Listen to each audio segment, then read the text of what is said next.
Morning mga kajak. So ito meron po tayong kliyente na EcoSport, taga Binyan, Laguna pa. Shout out kay sir, no? Iniwan niya na lang dito at may tiwala siya sa atin na talagang gagawin ko sa sasakyan. Sabi niya gusto ko nang ipa-cleaning yung aking automatic transmission para sa ganun ay preventive.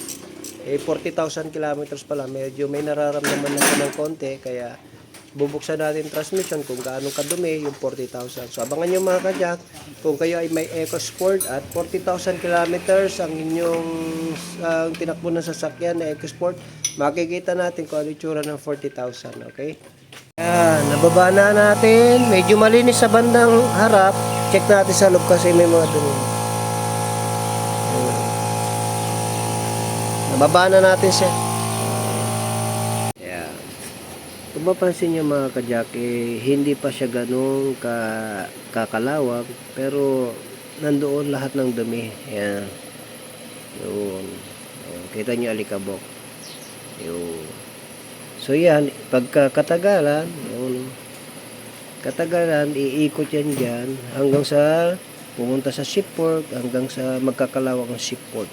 Dito ay ayan, magganit na siya. Ayan, magganit na yung daanan ng release bearing. Kaya minsan, ang nangyayari niya, hirap siyang bumalik or tumulak. Ayan, ang ganito. Yung naglagkit na. So, ito yung kanyang dual clutch. I-reset natin yan. Ito yung sinasabi ko. Ayan. Ayan o. So, lilinisan natin ito. Yun o, lagkit. So yan na nagkukos ng delay yung ating shifting, hindi agad bumabalik yung ating release bearing. At saka ito, tignan nyo to. Ayun o. Ayun. So ayan o, dumi.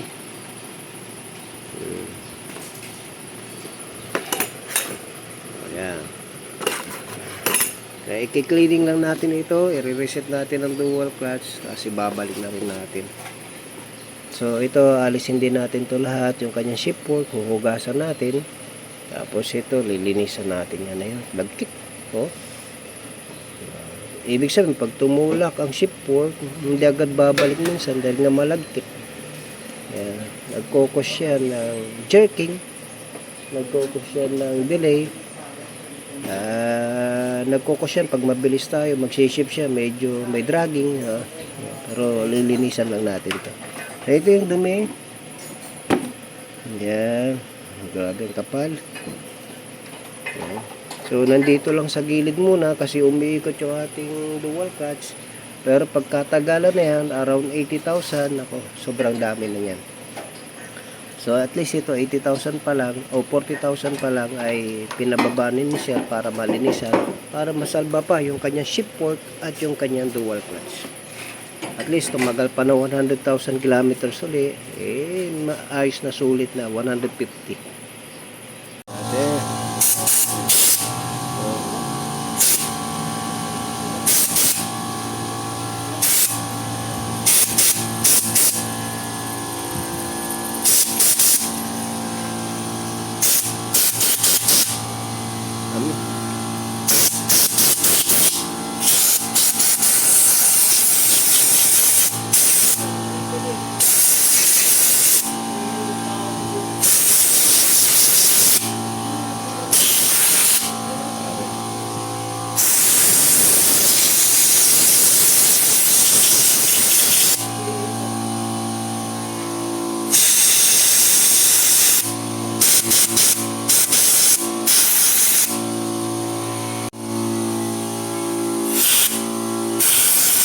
Sir, maalikabok sir.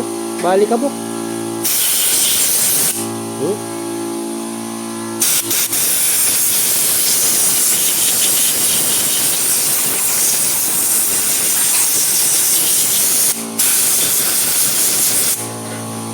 Yan sir, i-reset na natin, no? So na-reset na natin ilalim. Ayun, nagkabalik na sa tamang posisyon. Yun. Nakapasok na yung mga pins, no? Nakalak. So lahat nakalak. I-check natin kung lahat ay nakalak. So So, ito mga kajak, na-reset na natin lahat. All goods na. So,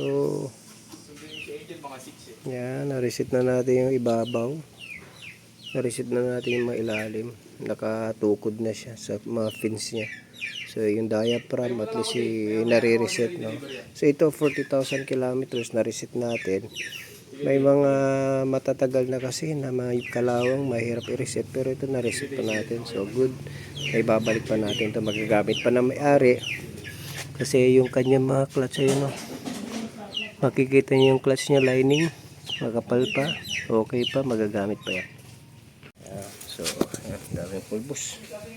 Hugasan natin yan. Kita niya. Hugasan natin para luminis uli. Ang kapal, oh.